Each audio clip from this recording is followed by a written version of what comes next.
Hey VC, this is Harvey of Spin the Black Circle, and welcome to Friday Night Vinyl. And cheers, here's to the end of another working week and the start of a weekend. Hope everybody is well and doing good things. I have two topics tonight. The first is a rant. I want to talk about the concert experience. I want to talk about ticket prices. And I particularly want to talk about the concert experience and prices at the top echelon, which is big legacy acts, and why I think that is hurting the concert experience at that level. Secondly, a bit more subdued, I'm going to finish with 4 albums that I recently picked up, which I'm really pleased with. And yes, that is in addition to the 17 LPs I bought in London last weekend. But here, I'm a vinyl addict, what can I say? So why am I so frustrated about the concert experience and ticket prices when it comes to legacy acts? Because it's not brand new, right? So it's decades old. In the 90s, we had, I think it was the 90s, we had Pearl Jam's battle, I think, with Ticketmaster. So the idea that someone is profiting exponentially and unfairly from music goers is not a brand new one, but it's reached a new level for me. I want to talk about three acts that have made me think this is unhealthy and it's reached a different plateau. So the first is when I took my son to see one of my favourite bands, Tears for Fears, in Telford, about 20 miles down the road in the UK, 30 miles down the road, which was in 2022 on their Tipping Point tour. Amazing gig, loved it, open air, beautiful, sunny UK summer's day. The ticket prices were getting there, 3 figures mostly, but then again you had some good support acts. It was meant to be Alison Moyet, she pulled out, but we had brand new heavies there, and we had the Shire, so some good support acts. So the ticket price was toppy, don't get me wrong, but the thing that really frustrated me about that gig was the audience when the headline act Tears for Fears on. Now it was very much an audience of my age because of the age of the band, right? Tears for Fears were in the 80s, or started in the 80s, so you've got a legacy act. That's not the problem. That should be a good thing. You'd think you've got people who really want to see them, who saw them first time round, but that wasn't the audience. These were very much people, I would say 25 to 30% of the audience were not watching the band as they were playing or even listening to the band. There were champagne stores dotted all around. Lots of people with clearly lots of disposable income buying the champagne, and I swear at least a quarter to a third of the audience were not paying any attention to the band, slugging champagne. I remember standing trying to enjoy the band, and this group of middle-aged women about my age to the left of me, and I swear for over half the gig they had the backs to it, taking selfies, not even with the band on stage, taking selfies. They weren't dancing to the music other than 1 or 2 big hits. And I just thought, this is the TikTok age, isn't it? You've got, because that was a sold out concert in the end, and you've got a quarter to a third of the audience who don't really want to see or hear the band. They're just interested in the banner of being able to post on social media that they were at the Tears for Fears gig and look at the amazing time we're having. Not enjoy. It's like going to the cinema, right? Going to the cinema and not watching a movie. Worse than that, right? Because you've got sight and sound with a band. So that was when it really started to frustrate me, that Tears for Fears gig. But the recent 2 examples, I think, are worse than that. The first of those 2 is Oasis in the UK, who are playing this summer 8, 9 or maybe even 10 gigs now across the UK. And I haven't seen anything like the furore for tickets to see Oasis. They had that dynamic pricing. You had people just going crazy and paying hundreds and hundreds of pounds on credit cards. Stories of people who couldn't afford to do that, building up credit card bills that they can't afford to pay off, and it's all on fear of missing out. And it's not just that the ticket companies are making exponential, ridiculous margins way above the sale price or the cost of putting on the gig.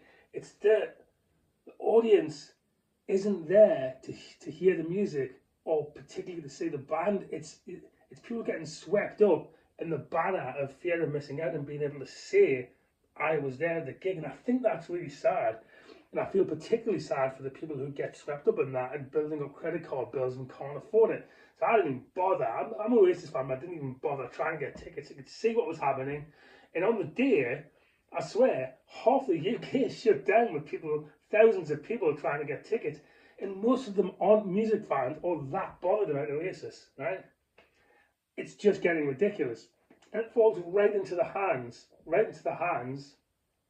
of these ticket organisations, not just the main ones like Ticketmaster, but Viagogo and the ones that are on the secondary market too.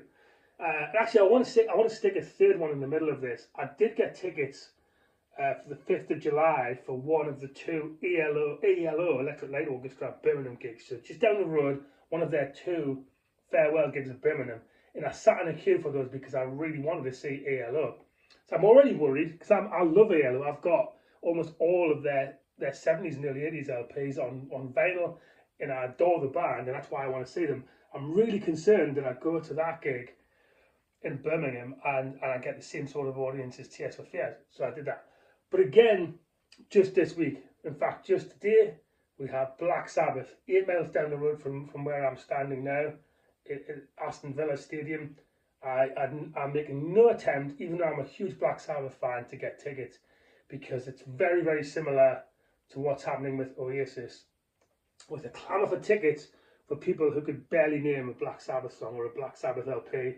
And yes, Ozzy Osbourne and Sharon Osbourne are household names, and yes, there'll be obviously lots of fans at that gig who really do love Black Sabbath, and there's a stellar supporting cast from Slayer, from Metallica, and from lots of others. But a huge contingent of that audience who either are attempting to get tickets today or are going are not interested. They've got caught up again in the fear of missing out. They've got caught up in the TikTok thing of being able to say, I was there. And I think that's really, really sad. And again, like the Oasis gig, there are already stories of people building up huge debts. Somebody saying, I don't care if I have to pay £2,000 for a ticket, and if I can't afford it. And I just think that is doing two things. It's spoiling it for the fans who would have otherwise got tickets. It's playing into the hands of the organisations who can ramp up on that dynamic pricing. And I think it's an awful experience for the true music fans, and I hate to use that term, but I mean it, who would go to that gig and otherwise be fully engaged with what's happening on stage, with people who potentially don't go to gigs at all. There's nothing elitist about that. It's just a reality that if you're not interested in something, why be a participant in hiking up prices for people who are interested in spoiling the experience? So here, it's making me, it's sending me down the path of losing interest in the admittedly dwindling number of legacy acts on the circuit. For example, the Doobie Brothers, who I would have otherwise went to see or playing down the road, but I could see straight away the ticket prices were through the roof, and there were already stories online about the pre-ticket sales going crazy. So I didn't even bother with the Doobie Brothers.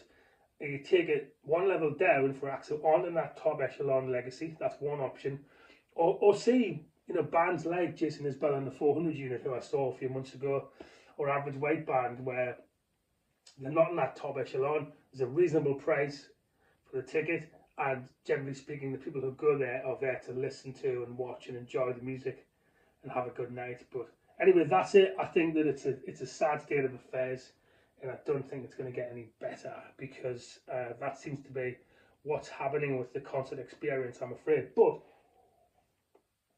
on to more positive stuff. These 4 LPs that I picked up recently, then all used records, and all things I'm really pleased to have got. The first is I've been looking at it first for a while. The debut 1972 LP by the Raspberries, starring Eric Carmen as their RIP as their lead singer. This is a really nice pressing on Capitol Records, US import. So you don't see this very much because I'm not sure. It possibly was, but I'm not sure this was released in the UK. But I didn't see this much in the wild in the UK, and it's a really gorgeous, considering it's a 53-year-old album, it's absolutely fantastic. It's obviously got the big hit Go All The Way on this, but it's a great LP. Power pop album. Obviously Eric Carmen went on to have lots of other hits, including Hungry Eyes from the Dirty Dancing soundtrack. Quite big hits in the US. But yeah, the Raspberries debut from 1972 for £12 English. So what's that? Probably 5% of the cost it would have would have been to see Black Sabbath if I was lucky. So £12 from the Raspberries. Debut LP, another album that I've been meaning to pick up for a while. One of the only super groups that I think were worthwhile, and I love the tongue-in-cheek thing about the Travelling Wilburys. So their debut LP that again I've been meaning to get hold of, but it's a really pristine copy, obviously starring the super group. You know who's in that, right? You've got Bob Dylan, you've got Jeff Lynne out of ELO, who I'm sorely going to see, the late great Tom Petty, Roy Orbison and George Harrison. So actually it's quite sad, actually the only two surviving members are Jeff Lynne and Bob Dylan out of the Travelling Wilburys. But yeah, I love Handle with Care.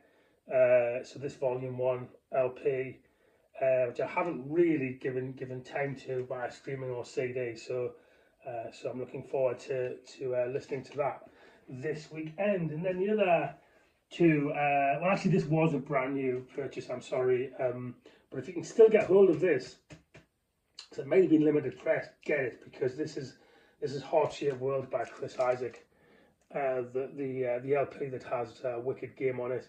And this is a Sun repress. This is an amazing repress of the Chris Isaak LP. I think it was on RSD Black Friday originally, and it got reissued, but it might be limited. But the pressing, it's super silent, and I mean, more importantly, the music is sensational. So yeah, Heart Shaped World by Chris Isaak. If you can still get hold of this on a reissue, grab it. And this other one is a real bargain that I found by Amy Mann's old band Till Tuesday. And this is Voices Carry. I got this for £5, and it's again a US import, and it's absolutely mint for £5. It clearly hadn't been played.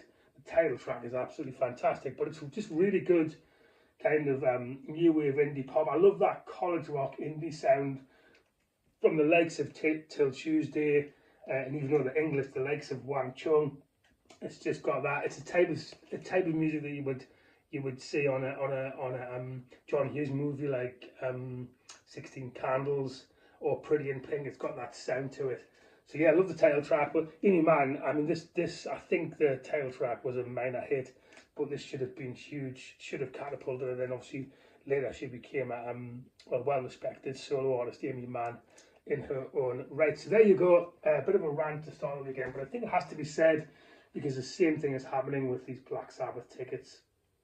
So I better calm myself down now after that rant with a nice drink and a bit of music, and I hope everyone has a fantastic weekend. And until next time, please like, subscribe, comment, tell me what you think about ticket prices and the concert experience. Whatever you do, take care.